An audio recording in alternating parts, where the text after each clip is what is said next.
Got Luke Collier here. How we doing today? Doing pretty good, man. Excited about today. Got some young talent out here getting ready to work out in front of some pro scouts. So I'm always excited about that. Now, you're Chicago product. Played in the big leagues 14 years of professional baseball experience.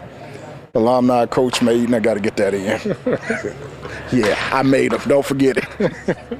So, now you're scouting for the Kansas City Royals after playing in the major leagues. What are some of the transitions that you have to go through from player to scouting? Well, I know I learned a lot about the ins and outs about, what teams look for in a player. It helped me out a lot, because I was curious when I played. I wanted to know what it was that they liked about me.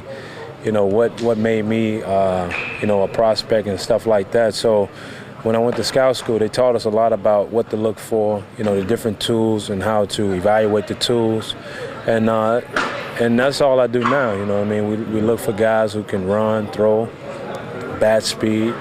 But most of all, we look for kids that got the good makeup, that wants to play the game because, 162 games a year, hot sun, you're away from your family, you're in and out of hotels, so you got to really love this game and all the ups and downs that it's going to take to really, overcome, the negativity and get to the highest level. Kids got to really have outstanding makeup and to fight through that. So that's some of the things that we look for, some things that I know that I had that got me through. I try to look for those same things in kids. And having coached 30-plus years, I run across a lot of parents and players that have come in contact with major league players and passed along their kid's name and information on that player, thinking that player was going to get their kid drafted. They don't really understand. On the major league and even the minor league players, the players really don't come in contact with the scouts that's responsible for drafting players. No, once the scout put the kid in and write the report on the kid, that's it. After that, it's on the kid. The kid has to develop. The kid, it goes into the system. Each system has a player development, where the kids go in, whether it's pitching coaches, hitting coaches, fielding instructors, and the kid has to develop and excel at each level. After the scout put the kid in, other than maybe a phone call to say, hey, man, how you doing? That's pretty much it. The scout doesn't have any bearing on what the kid does after they draft him or sign the kid.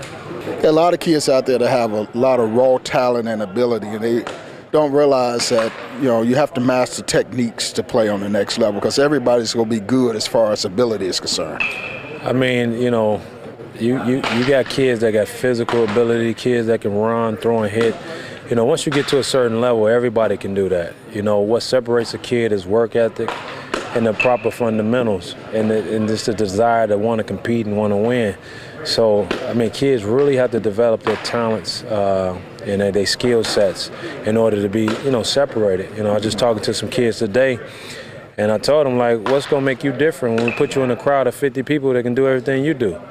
So it had to be the skill set, the fundamentals, the polished players, what guys are looking for, In this day and time, scouts are looking for kids that's a little more advanced than, back in the day. Back in the day when I got drafted, it was strictly tools.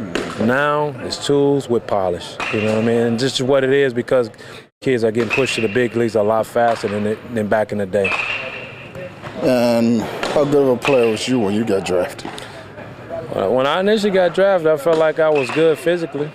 But as far as knowing the game, I didn't know. I didn't have a clue of what the game was really about. And it took me, I'm telling you, I'm still learning the game.